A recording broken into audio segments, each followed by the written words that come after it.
dengan cara mereka masing-masing, namun kalian tidak mengetahui bagaimana tasbihnya mereka itu. Inilah kenapa kita ketika membaca Al-Quran, mau baca sendiri ataupun baca nggak baca lagi ada orang, nggak ada orang, tetap dijaga tajwidnya.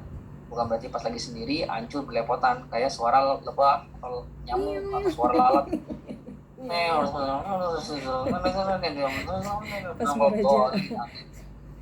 Ujuk sana aja. Udah. Tembak sana tembak sini, tabrak sana tabrak sini. Kenapa? Karena banyak juga yang mendengarkan. Dia bisa saja terganggu dengan bacaan kita, namun sebaliknya bisa saja dia menjadi tentram dan nyaman. Ibu pernah nyobain nggak? Yang punya bayi ini pernah nyobain? Yang punya bayi nangis nggak jelas malam-malam. Yang sering tuh biasanya tuh. Angkat aja si bayi itu, paham bahasa Arab nggak dia? Nggak paham bahasa Arab. Mana ada paham bahasa Arab? Ngucapin aba aja kan istilahnya masih bayi di bawah 1 tahun gitu. Nah, angkat bayi itu, kemudian dekatkan sama jantung kita. Kemudian setelah itu bacakan Al-Quran, dijamin 1.000.000% itu langsung tenang lagi gitu. Dan itu lebih mujarab dibanding diperdengarkan musik. Al-Quran adalah sebaik-baik lantunan. Kalau kita seandainya belum bisa membacakan Al-Quran langsung kepada sang anak, perdengarkan murotal. Murotal yang tenang tepinya. Carilah, bisa. Tapi lebih baik itu sama suara langsung dibisikkan ke dalam telinganya. Nah, di sana ketika kita membaca Al-Quran, kemudian orang yang mendengarkan, orang yang merasakan lezatnya Al-Quran tersebut kan. Itulah kiasan daripada aromanya wangi. Sekarang, mukmin yang kedua adalah mukmin yang tidak membaca Al-Quran. Kosong dia. Karena ada saat-saat di mana dia itu kan hampa hidupnya itu. Di antaranya adalah ketika dia kosong dari Al-Quran. Maka saat dia kosong itu kan berarti otomatis semut-semut yang menantikan tilawah dia, ya kan? Tilawah nahawan dia, ya kan? Kemudian nyamuk-nyamuk yang menunggu nehewen dia, ya kan? Apapun itulah boleh. Ternyata nggak ada tilawah tersebut. Jadinya gimana? Ya udah nggak apa-apa. Seperti kurma. Walaupun dia tidak punya aroma, tapi dia masih manis kok, karena dia masih mukmin. Hanya saja tinggal dia diingatkan saja. Dan kita kan manusia ada saat-saat di mana kita ini semangat, ya kan? Ada saat-saat kita ini lagi lesu.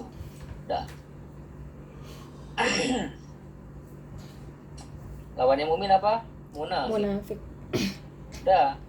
Dan munafik ini ada level-levelnya. Munafik level tertinggi adalah munafik fid-darkil asfali minan nar. Nauzubillah. Level munafik yang dia bermuka dua. Apabila mereka sedang bersama orang-orang mukmin, mereka mengatakan inna ma'akum. Apabila mereka sedang bersama orang-orang kafir, orang-orang musyrik, dia juga mengatakan inna ma'akum. Inna nahnu mustahziun. Kita mengejek mereka aja. Jadi mukanya ada dua dia. Wajahnya ada dua. Dan itu lebih berbahaya daripada orang kafir itu sendiri. Karena kita nggak tahu musuh dalam duri dalam daging. Dan selalu kehancuran Islam itu diantaranya banyak sekali orang munafiknya. Pengkhianatnya banyak sekali. Bahkan bukan cuman istilahnya ya, bukan cuman teori, tapi ini selalu dari sejarah khilafah itu selalu orang yang bisa dibeli dengan harta itulah duri dalam daging. Musuh dalam selimut ya. Musuh dalam selimut. Duri dalam daging apa? Bukan ya? Kalau duri dalam daging itu sakit hati. Masa sih? Ada salah ngasih contoh belajarannya. Ya budak. Musuh dalam selimut ya? Iya. Serigala berbulu kambing. Ya. Berbulu domba. Berubah apa sama serigala? Apa lagi dong? Gajah berburu semut. Jadi seorang munafik, tapi dia membaca Al-Quran, bisa nggak? Bisa banget. Bisa jadi orang munafik itu suaranya lebih merdu daripada orang mukmin itu sendiri dalam baca Al-Quran. Jangan salah. Dah. Jadi poinnya kalau udah seperti ini adalah kita lihat mana yang lebih dominan. Apakah mendingan manis ataukah beraroma? Manis tidak beraroma atau beraroma namun pahit? Manis nggak beraroma lebih mending. Tergantung.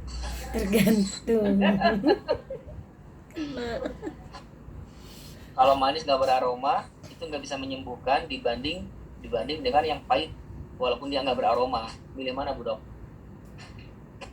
Obat ya, Seh. Iya, artinya yang tadi disebutkan kan dia hanya perumpamaan saja. Dia walaupun pahit, karena memang tanaman obat gitu. Jadi memang bukan buat dikonsumsi. Tapi kalau mau buat dikonsumsi, mana yang paling enak? Iya yang manis dong, walaupun nggak ada aromanya. Tapi kalau untuk obat, lain cerita. Temanya lain.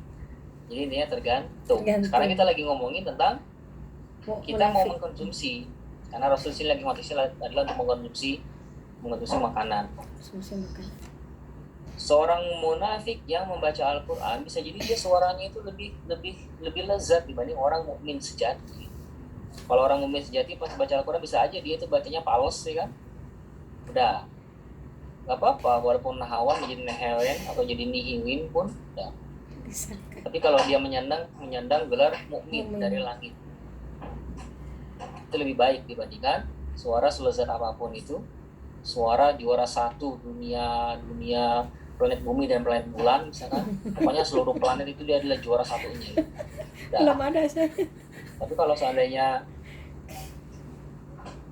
dalam dirinya itu ada nifak, itu nggak lebih baik. Oke. Kemudian sekarang nih jadi perumpamaan seperti apa? Seperti roihana. Roihana itu apa? Roihana itu ini dia roihana.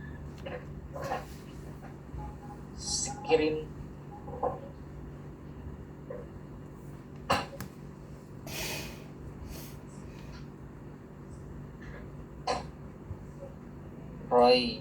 Raihana. Ini dia Raihana. Mana? Kok malah jadi orang sih? Untung belum di-share screen. Raihan nama artis ya?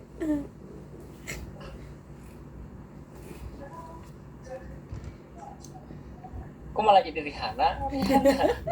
Artis itu sih. Aduh, gawat. Tar. Yang dalam bahasa ini ya, basil cinnamon. Basil cinnamon. Basil Bunga apa sih? cinnamon. Atau bunga sih? Nah ini dia. Nah ini Raihana. Kiwi. Mana? Kiwi juga sih. Apa nih kira-kira? Belum ada Syekh. Ada di Indonesia banyak ini. Bukan itu Gambarnya gambarnya. Gambarnya belum ada. Masa sih? Belum. Udah ada share konten. Ya. Keluar.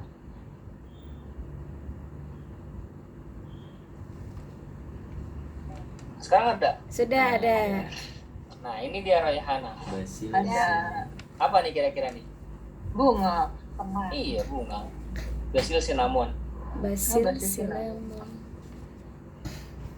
Di Indonesia banyak ini, asli banyak banget. Kalau di sini mah sebutin kemangi kalau bahasa Perancisnya. Suraung. Suraung ya bisa lah. Ternyata di zaman Rasulullah sudah mengenal itu ya surangi apa? Semangi apa? Kemangi. Basil cinnamon. Nah, ini adalah perumpamaan Raihana. Orang itu adalah munafik. perumpamaan seorang munafik yang melantunkan ayat suci Al-Quran. Salah pencet ya. Wangi aromanya, tapi pahit rasanya. Nah, yang terakhir, perumpamaan seorang munafik, udah munafik, enggak apa namanya, tidak bertilawah, kosong pula, hampa, seperti kuburan pula hatinya itu. Udah bukan kuburan lagi lah istilahnya. kalau misalkan bikin kiasan ya, tubuh manusia ini terbagi menjadi beberapa tipe. Tipe pertama adalah tubuh yang banyak sekali hartanya, tapi minim penjagaan, sehingga setan itu sangat tertarik untuk mencuri di rumah tersebut. Kenapa? Karena banyak barang berharga, namun nggak ada penjaganya. Kalaupun ada penjagaannya, sangat-sangat minim. Nah, nggak ada CCTV, nggak ada guardnya, nggak ada nggak ada satpamnya. Dah, wah gampang banget dibobol sama maling.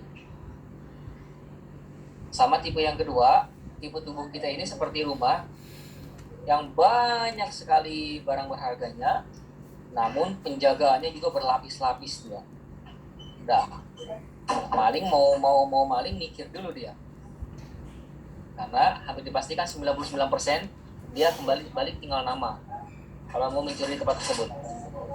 Nah, tipe yang ketiga adalah tipe rumah kita ini, ya tipe tubuh kita ini, tipe diri kita ini seperti tipe rumah yang miskin, porak-poranda, tidak ada apa-apanya, sehingga pencuri pun nggak tertarik buat mencuri di situ, orang nggak ada apa-apanya, apa yang mau dicuri? Dah.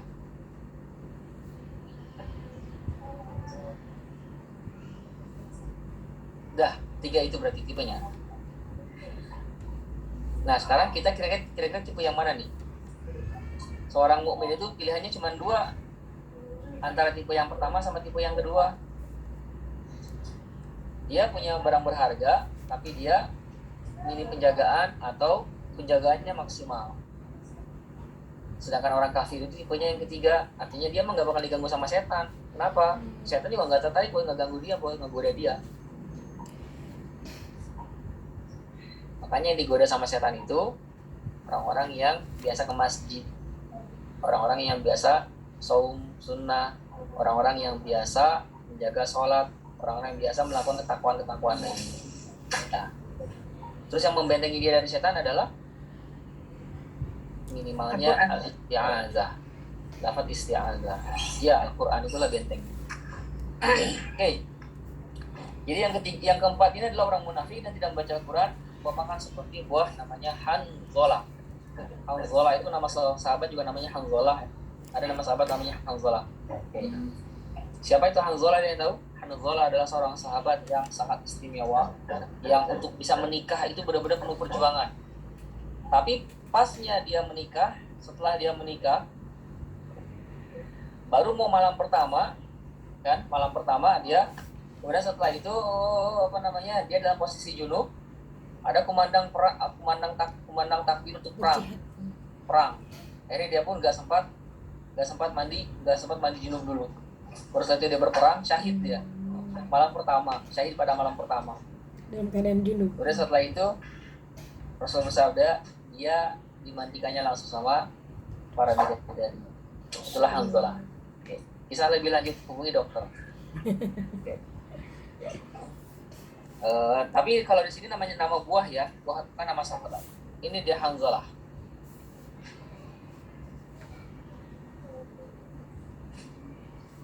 Ada gambarnya? Ada Syekh. Hanzalah atau Hanzal aja lah. Ini dia Hanzalah. Nih Hanzalah. Apa kata Rasul? Hanzalah ini dia tidak ada aroma, la rihalah, dia tidak punya aroma. Ini dia. Dia tidak punya aroma. Udah mah nggak ada aroma, wa ta'amuha mur, rasanya pun pahit ini tang. Udah. Tapi jangan salah, lihat nih keutamaan Hanzalah untuk kesehatan. Di sini diantaranya ini memang ini tanaman obat ya. Diantaranya kita bacakan ya. Hanzalah. Semangka ya? Bukan semangka. Aduh, aku adalah manusia pula. Pesawat 1, 2, 3. Aduh, Aduh, Ngapain sih ke situ-situ? Iya, habis gini. Apa disuruh? Ini bukan mesin gitu. kenapa harus pakai gitu-gitu Bukan aneh? robot. Iya. Bukan robot kan mesin. Nah, ini Hanzalah. Kita bacakan. Harus Keutamaan dilewatin. Hanzalah.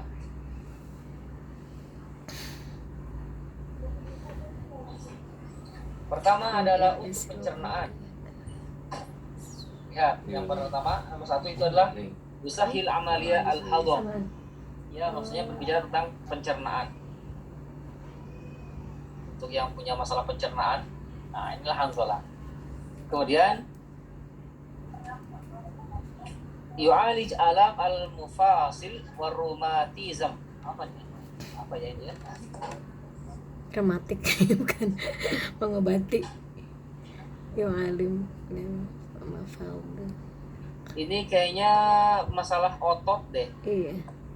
Udah pernah mendengar nggak kata rheumatism? Atau alam al-zahr, sakit punggung, wal adhalat, sakit otot. Iya, mungkin sakit punggung kali ya, Pak. Dah. Kemudian ini buat juga bisa untuk kulit juga. Kurhul jadi. Kemudian rambut rontok juga. Kemudian yang sakit gula juga di nomor 6, marad sukari, sakit gula. Kemudian yang sakit ini yang sakit kanker nomor 7, bisa itu membantu wiqayatin minas saraton. Saraton itu kanker, Cancer. menjaga dari kanker.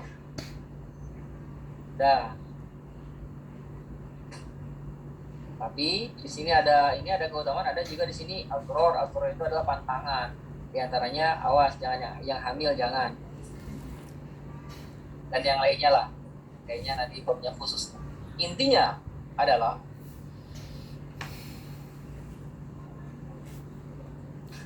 Allah tidak pernah menciptakan segala sesuatu itu sia-sia. Lantas kenapa Rasul memberikan contoh dengan sesuatu yang tadi itu? Itu hanya supaya mudah dicerna, mudah dipahami oleh para sahabat. Kamu kalau membaca Al-Quran, kamu itu seperti seperti bekerja. Kamu jiwanya baik, kemudian bisa memberikan aroma kepada orang lain atau kepada makhluk lain. Kalau kamu nggak baca Al-Quran, itu kamu seperti misalkan rumah yang tidak dibacakan Al-Quran itu seperti kuburan. Nah, jiwa kita yang tidak dibacakan Al-Quran, jiwa kita ini seperti kuburan. Nah,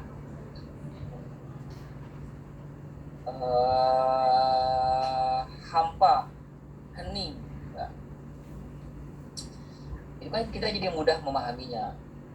Terus seorang munafik yang bagus suaranya, kan munafik itu kelihatan dari tanda-tandanya kan. Ada tanda-tandanya yang disampaikan oleh Rasul. Itu pula di dalam Al-Quran tanda-tandanya. Kemudian dia dalam hal tertentu dia lebih baik daripada seorang mukmin, maka nggak perlu dibanggakan karena dia bagus itu aromanya aja, rasanya mah nggak ada, rasanya pahit. Nah, atau terakhir udah mau munafik, tidak membaca Al-Quran, itu jauh lebih jauh lagi. Nah, ini semua dibuat, maksudnya disampaikan supaya kita bisa memilih nih selanjutnya kita mau seperti apa. Nah, paling tidak satu atau yang kedua, oke? Dan tidak seperti yang ketiga atau apalagi yang keempat. Nah, itu lumayan tuh, ada sudah 3 hadis tuh. Tinggal selanjutnya sama ibu dulu diapalin yang mau ngambil sanadnya, terus dulu ijazahnya. Tapi untuk yang mau mengambil ilmunya cukup nanti dibaca-baca ulang, bisa dikembangkan dan bisa disampaikan kembali. Hadis yang pertama berbicara tentang apa? Sebaik-baik manusia. Yang kedua berbicara tentang apa? Tingkatan orang yang belajar. Yang ketiga berbicara tentang apa? Perumpamaan orang yang bertilawah. Udah, segitu dulu. Ada pertanyaan? Ini sebelumnya Ana pakai setelan ini nggak apa-apa ya. Bisa ada yang komen, misalnya kan ibu-ibu kan hal belum pakai alisnya bengkok sedikit aja, kayaknya ada komen gitu kan. Kok pakai kaos sih misalkan gitu kan. Jadi kalau yang udah kenal, karena saya juga ada beberapa yang sepertinya anak belum terlalu kenal juga nih. Kita tadi habis dari ini, soalnya habis persiapan ke Alfu, walaupun nggak jadi ke Alfunya, dan nggak sempat untuk ganti baju dulu. Tadi udah terlambat kan, makanya ganti baju, mandi dulu, wah sepaan dulu kita, kayaknya baru mulai jam 11 gitu. Kayaknya udahlah, bismillah aja lah. Untung ada jas di Sakral. Ya silakan ibu-ibu, ada pertanyaan? Ada sih. So, Tadi saya menjelaskan tentang orang munafik itu ada 2 level itu. Yang pertama bermuka 2 itu. Nah yang keduanya mungkin anak ketinggalan tadi. Itu apa ya sih? orang munafik itu level yang paling parahnya adalah yang pantas bagi itu keraknya neraka. Jadi orang yang seperti sebutin Al-Quran, kalau mereka lagi sama orang mukmin di beriman, mereka mengatakan kita sama kamu. Kalau maksudnya kita bareng lah sama kamu. Gitu. Tapi kalau mereka sama orang-orang kafir, mereka mengatakan kita ngejek aja itu. Sebenarnya kita sama kamu. Gitu. Jadi bukan gua. Adapun level yang di bawahnya itu nanti level-level seperti yang sholatnya sering dia lalaikan. Innal munafiqina yukhadi'una Allah wa huwa khadi'uhum. Sesungguhnya orang-orang munafik itu berpikir mereka itu mengejek Allah, padahal sebenarnya Allah yang mengejek mereka. Wa idza qamu ila sholati qamu kusala. Apabila mereka hendak mendirikan sholat, maka mereka mendirikan sholat itu dengan leha-leha, dengan bermalas-malasan. Sholat yuk nanti aja, akhir habis waktu. Itu yang ada justru sebenarnya itu parah juga itu, karena surat Al-Ma'un tuh ancamannya. Fawailul lil musallin, orang-orang yang sholat itu celaka. Illal alladzina hum an salatihim sahun, itu orang-orang yang melalaikan sholat. Oke? Itu dia nifak. Nifak itu adalah sebuah penyakit ya. Orang yang berpenyakit nifak dinamakan munafik.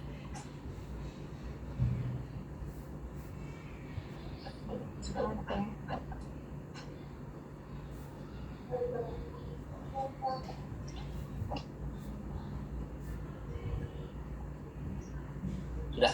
Sudah? Ada lagi? Lanjut.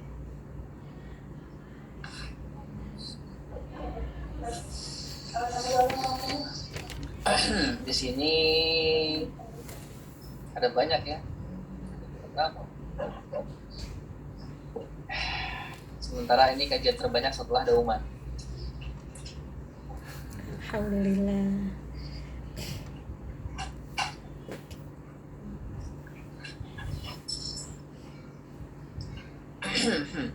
Boleh nanya sih?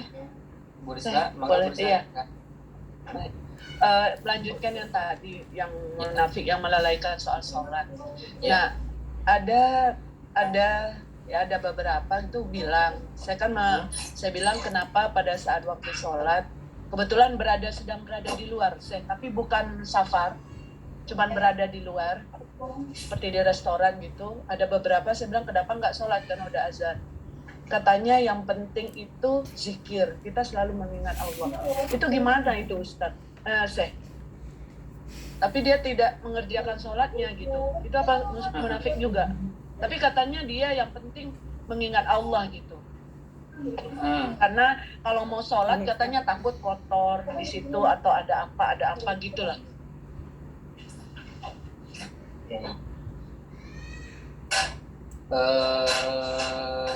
Sebentar.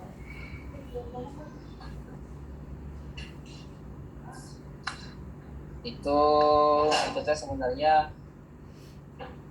coba coba sekali lagi untuk Anda pastikan tulis ke yang lebih detailnya. Jadi ada seorang, anggaplah pejabat gitu ya, pejabat. Dia sedang berada di restoran, bukan safar. Kalau safar mungkin kita bisa jamak kalau sholat ya. Nah pada saat itu azan. Kalau kita kan ya memang langsung sholat kan. Walaupun dimanapun kita berada, berusaha ada tempat sholat ya sholat, musola kecil. Jadi saya tanya kenapa pada itu nggak sholat gitu kan. Ini laki-laki loh untuk bapak-bapak. Kan dia bilang yang penting saya diajarkan dari seseorang. Jadi dia pada saat itu saya mau sholat takut kotor. Bukan apa, takut di situ nggak aman lah apa. Karena dia seorang pejabat gitu ya. Terus yang jelas saya yang penting mengingat Allah dengan zikir saya ke Allah gitu. Itu gimana? Makanya saya agak memang udah nggak benar gitu kalau menurut saya. Tapi katanya itu nggak tahu deh. Makanya saya tanya Syekh. Gimana itu Syekh? Surah Thaha, Allah Ta'ala berfirman ayat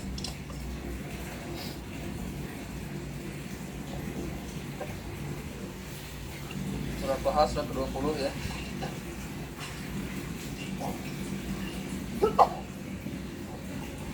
Ayat 14.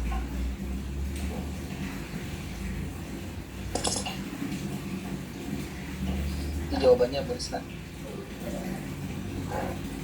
Innani anallahu la ilaha illa ana fa'budni wa aqimis salata li dzikri.